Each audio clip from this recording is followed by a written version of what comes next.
How do I bring my faith to work? How do I tap into the power of God in my work-life call? Why am I going through this adversity? Is God mad at me? I'm Hillman, and I've been helping leaders like you answer these questions and more for over 30 years. That's what this podcast is all about. Let's learn and grow together. Welcome to TGIF, Today God is First.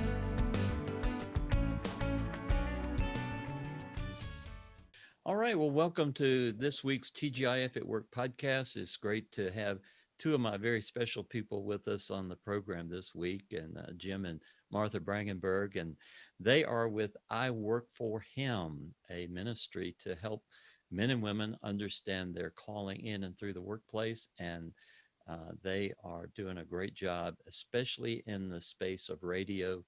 And they just got three new books.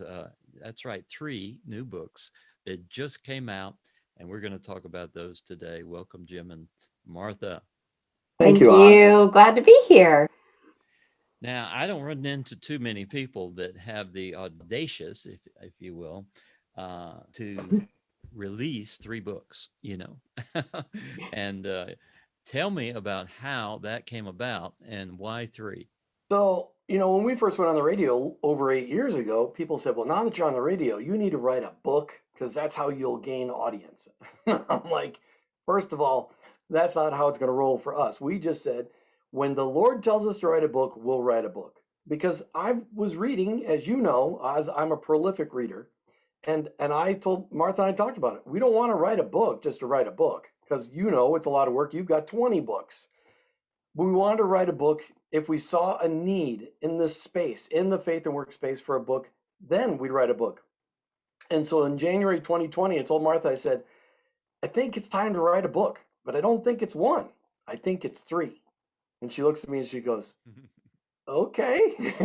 We didn't know enough to know that was an audacious goal, that, I'm full of audacity in everything that I do. So, but I really felt like there was a need for a book to the everyday believer in the workforce, just simple things about faith and work, that there's a desperate need for speaking to the Christian retirees. And I really felt like there needed to be more encouragement out there for the Christian working woman. And so that's how these books started.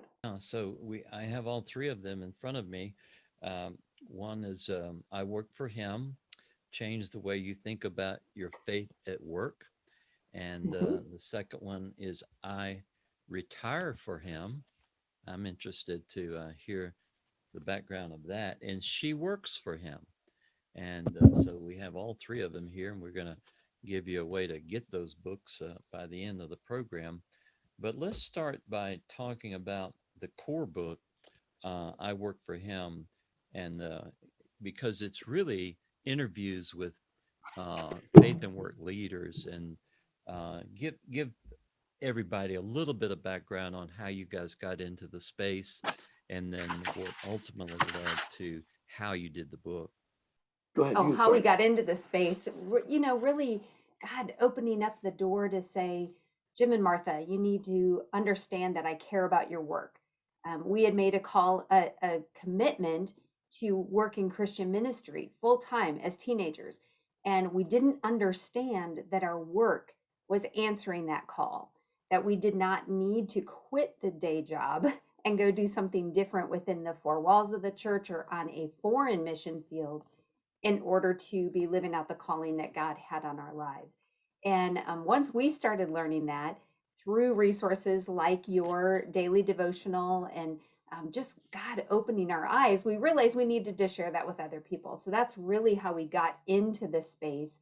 And then the more Jim's background in insurance really lends him to asking a lot of questions, to uncover details. And as we started to uncover ministries that were helping people in that space to live out their calling at work, we have gotten connected to them and interviewed them, and people that we've just heard so many amazing testimonies of how God has opened other people's eyes to that same truth that's the scripture is full of. Right. And so we really broke the book. I Work for Him specifically is broken down into sections where we first, Jim, kind of walked people through the journey. Well, yeah. I mean, really, Oz, what I did is I just stated how did I come to this? I mean, it really comes down to it all started in Atlanta.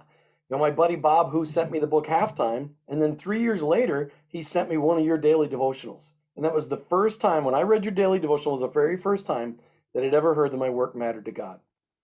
And that's, that was in 2006. And so we share a little bit of our story on how we got to where we are and understanding that God loves our work. But then we just shared some very practical things from our hearts. And the initial chapters of the book, just what does it look like to live out your faith in work? What are some of the costs that you need to face? What are some of the lies that we believe? And what is one practical way, the steps of the I Work for Him Nation covenant, for me to turn into a workplace mindset, a workplace ministry mindset?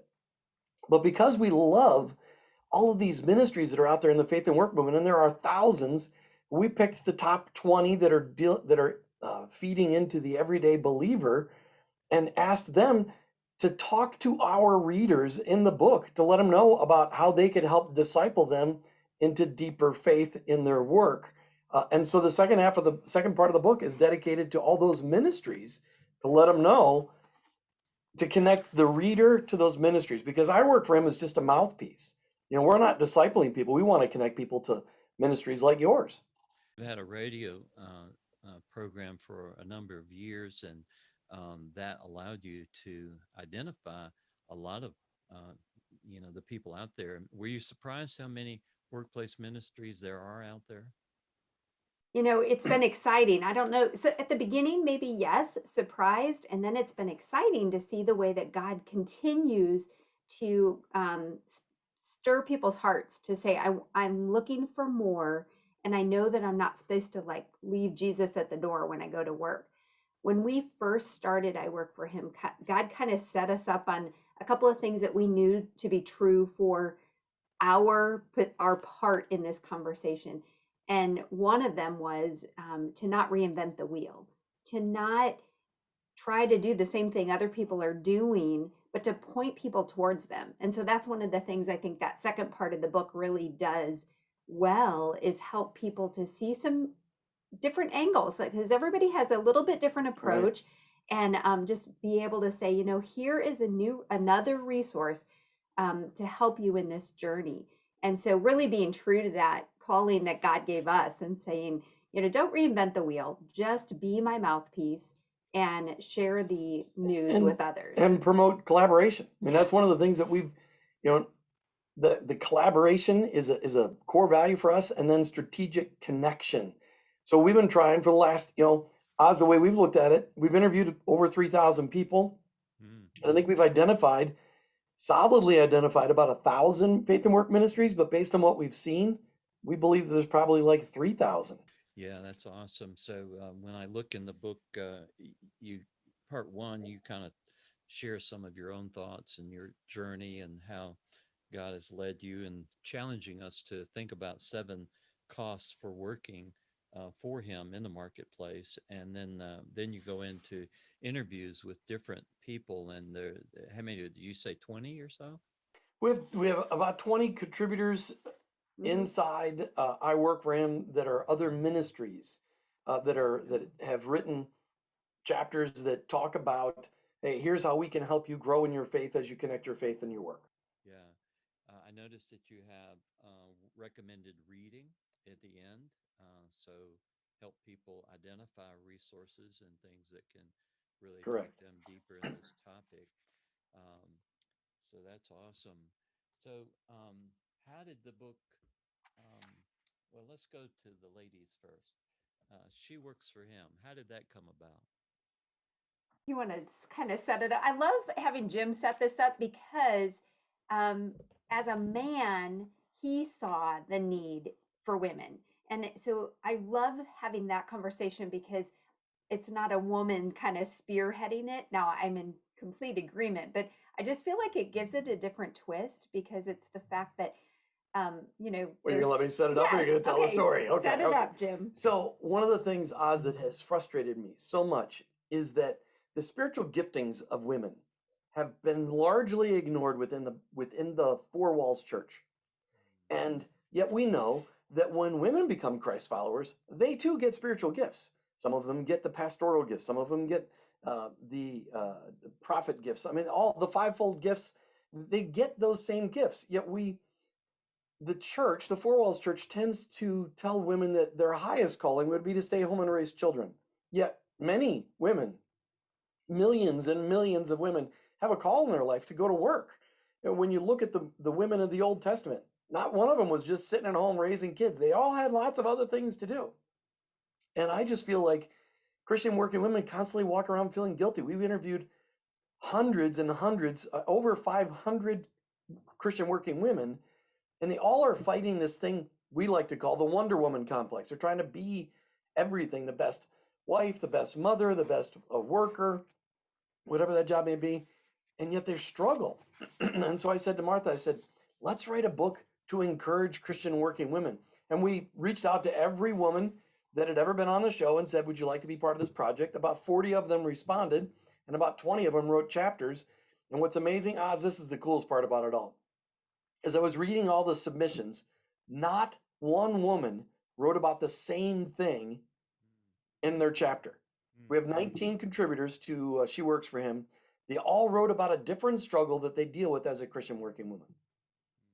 Yeah, so this book is set up a little bit differently in the sense that Jim kind of sets up the stage at the beginning with an introduction, and then we just opened up each chapter to different Christian working women, and they're sharing a little bit of their story, something God's taught them, something God has revealed to them, or maybe what they're utilizing to help them embrace their calling as a Christian working woman. And that's really, where I think for women, I think everybody loves stories, but sometimes we can relate with one person's story more than another. And so having a variety, I know that every woman that reads this book, and every man, honestly, because boy, wouldn't it be helpful to understand a little bit more about the women that you love and live with I don't and know, work Oz, with? would it be, because we as guys use a little help understanding our wives? I think so. Yeah, I Me think too. so. Yeah, yeah, for sure. And then we actually wrote questions at the back of every chapter so that we get that chance to, be introspective or to share with our friends. You can do this with colleagues, you can read a chapter, whatever it might be, and then say, hey, what did you get out of it? What are, did you get something different than I did?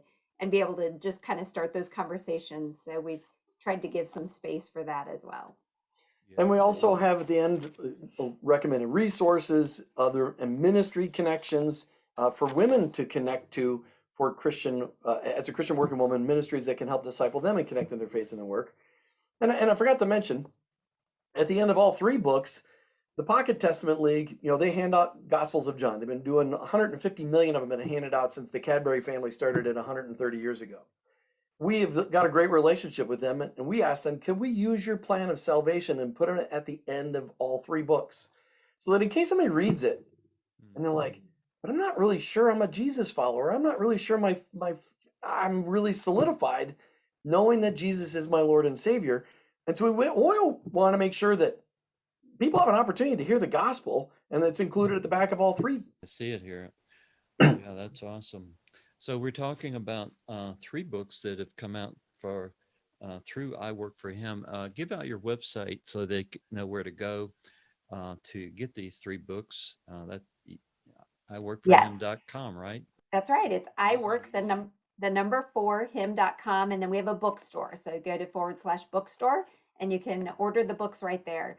And one of the things that we really feel like we want to help the reader is that we have special pricing if you buy all three titles. It's basically like you're buying 2 and getting 1 free if you do it that way. And that way you can expose yourself to all 3 titles, and then maybe you're going to buy one for you and then share the other 2. Well, like for instance, for you, Oz, you may buy all 3 and give away She Works for Him to Pamela, and maybe give I Retire for Him to one of your golfing buddies. There you go. So, I mean, the idea is to just encourage other people, because you know it better than we do. There are 55 million workplace believers out there who most of those don't have a solid connection between their faith and their work. And now I've learned, because of our study under I Retire for Him, the last year of podcasts under I Retire for Him, is that there's 30 plus million Christian retirees that also are thinking that, well, we'll talk about I retire for a minute, but they also have a disconnect between their faith and how they spend their days. I encourage you to go to their website and really support what they're doing and engage with them because they're on the cutting edge of what God is doing in the workplace. All right, so let's transition to I retire for him, and let's. How did that come about? So I'm going to tell a little bit of the story, then I'll let Martha jump in. We were having a conversation. Martha's dad has been one of our biggest fans on the radio. Listened to every show, was always there, and he goes, but Jim, Martha's dad is almost 89 years old, and he said, but I work for him. I retire for him. That's incredible. And he really does. Martha's dad was discipled under CBMC in the early 70s. And so he understood how to connect his faith to his work almost from the beginning of his career, God knew into his career. And in his retirement, he's been a pocket testament. I mean, Ted gives away 5 or 6 pocket testaments every day. He's out in Fort Myers. He is always sharing his faith. He's discipling people. So he really got it. He goes, Jim, there's a lot of people like me who don't really know how to connect it. And I'm like, well, I think maybe, Martha, that should be the 3rd book. So this one, again, we set it up, and we didn't say this on that I work for him, but my dad, we said, okay, we're going to write I retire for him as well and have that conversation. But Dad is a great storyteller. And so he wrote over 20 stories that we've incorporated into the ends of the chapters of both I work for him and I retire for him, to really give a little bit of that that glimpse into some real life, and then maybe a lesson that can be learned from it. So it's just a fun little way to connect his story and to see behind the curtain of Ted Haynes. Right, and it's his journey from, as getting out of his senior year in high school all the way to what's he doing today. Yeah, the Army, his own business, and retirement. So I retire for him. We do some similar things where we set it up and help people to understand, what it means. What is retirement? What's the biblical view of retirement versus what the American view of retirement is? And then how to encourage them to, the cover is a picture of a passing of a baton. And that little subliminal message there is, mentoring, passing on what you know to the next generation. And so that's a lot of what we talk about in there, is building relationships in your retirement that pass on your faith. So I work for him was really all about just getting the mindset, understanding the mindset, giving yourself permission to have the mindset of being a workplace minister, to recognizing your workplace as your mission field. I retire for him is really about unlocking God's purpose in your retirement, because a lot of people, when they retire, think that the American dream is the biblical version of retirement. But that's not. There's nothing biblical to support that at all. But we wanted to give people, now Martha and I aren't retired yet. We both are 55. But we live in Fort Myers, and we've lived in Florida for 20 years, so we are surrounded by retirees. And we see constant struggles with people who are retired going, I can't go to the beach anymore. I'm tired of the beach. I'm tired of looking at seashells. I'm tired of playing golf. I can't play enough tennis. It's hot. It's wicked hot. It's the summertime in Florida. Play tennis, so all of those things. They're like, I want purpose. I'm bored. And this is very practical. The first 9 chapters are me writing to the retired audience of, here's some practical ways to put your faith into action from simple things. Martha, talk about some of the simple things we talk about. But just living life together, and looking at the next generation and making a friendship that maybe in their home they didn't learn any house skills, yet they've bought a house and they need somebody to just walk by their side and help them know how to change out storm windows or how to cook a meal, or because those are the ways that we start relationship and have conversations.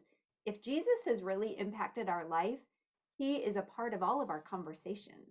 So whether we're, no matter what we're working on, we can draw them closer to the Lord in the process. Think of that. I think this is a very important book because we have an untapped resource that's just sitting on the sidelines in many cases. And there are so many Mhm. people that need to have mentors. I don't know where I'd be if I didn't have some mentors that imparted into my life. And in fact, that caused me to make a transition myself. And I'm now 68 years old, and I decided to invest in coaching others. And so I have a coaching program of Christian CEOs, Mhm. and I'm really getting a lot out of it myself by being able to impart into these leaders, and they appreciate it as well. So there's an untapped market there that needs to be refired, not retired, but Yeah, refired. amen. Amen. And maybe this book will help do that. And we probably need to have a show just on that, to help interview some retirees and get them charged up about mentoring this generation. There were so many examples in the Bible of people that were mentored by others, and Mhm. there's such a value in that. And so I. And actually, this last year, Jim just started a podcast for I Retire for Him, to have that conversation in a much deeper level. And so, really hoping to continue to engage the retirees in that, and not just the retirees, but changing the mindset of the working individuals right now, and saying, what's that? What does my future look Right. like As they approach as I retirement. approach the end of my financial retirement? There's nothing wrong with changing your career focus, but not giving up on all of the wisdom and the guidance that God has given you over all those years are to be put them to use. And one of the things, and I Retire for Him, the podcast, I co-hosted with an 80-year-old guy who founded the Retirement Reformation. But what's really fun, Oz, I've been studying retired people for 20 years because I've lived in Florida for 20 years. And some retirees need to go back to work. They can't just stay out of work. They need money to pay for their Medicare supplement or whatever it may be. But we address that specifically in the book. Okay, if you're going to go back to work, be particular. And when you go back, understand the value of yourself as a mentor to the younger generations that you're going to be surrounded by. And because it's a necessity for some retirees to go back to work. So we just want to, everything about these three books is these four words, and you may have heard me say them online on the air before. They're practical, they're tactical, they're factual, and they're biblical. That's what this is all about. Awesome. Now, mentioning podcasts, that reminds me of a new initiative you guys started that's very exciting to help people identify all the various podcasts out there that are focused on faith and work. Tell us about that new initiative.